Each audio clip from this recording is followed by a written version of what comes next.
We know that behaviour is learned, and if it is learned, it can be unlearned. We work with the adults in a child's life to support the child's needs, either with their learning or with their behaviour.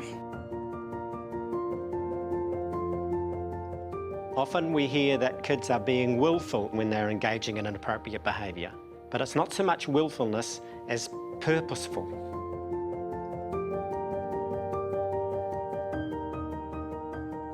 It's less about what's happening within the individual child and more about what's happening in the context around the child, because that's what we can influence. We work in an ecological way, which means we work across environments with a range of different adults to support a child. We start with the young person in the middle, and then we are also engaging with their family, with their extended whānau, with their community, and so we are working in all of those contexts, both when we're doing our assessment and when we're doing our intervention. We need to think about some of those wider influences in the child's life.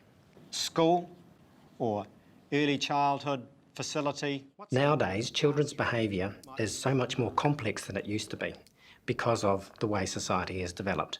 But if we're going to be even more sophisticated about explaining why the behaviour is happening, we need to look at that wider socio-cultural context.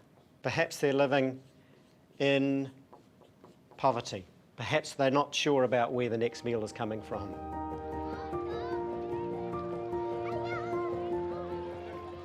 So you're starting to build up a much bigger picture of what is influencing the child's behaviour. I'm painting this picture so that everyone that's involved in this life sees that picture and they can understand what's going on for that child. We gain people's confidence because we're prepared to listen. We don't judge, and we recognise, yes, this is challenging for you. I think I can help.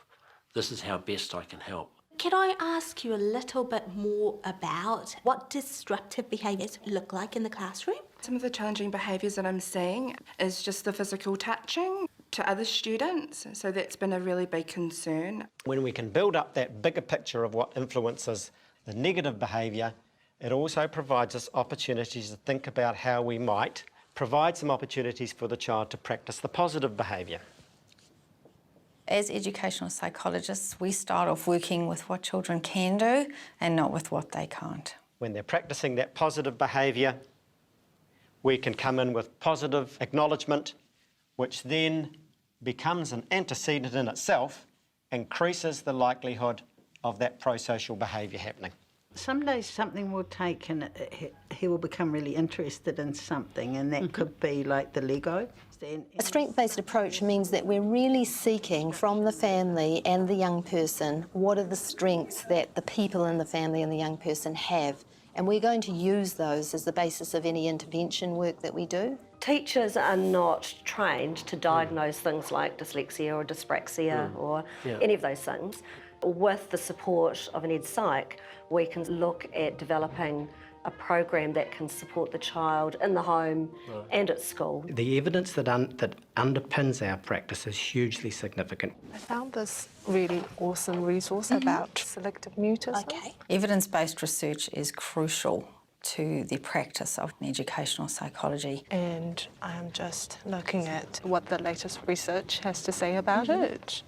It's the ability to draw on the research and psychological theory and knowledge to inform the decisions that we make in the field. Just thinking about the next steps for us, we'll probably come back and do some observations and try and see this behaviour for ourselves, collect a bit more data around what's happening in the environment at that time, and then we can move on to putting some strategies in place and work on a bit of a plan together. The plan is a roadmap, I suppose, that identifies key tasks that we need those people around the child to do.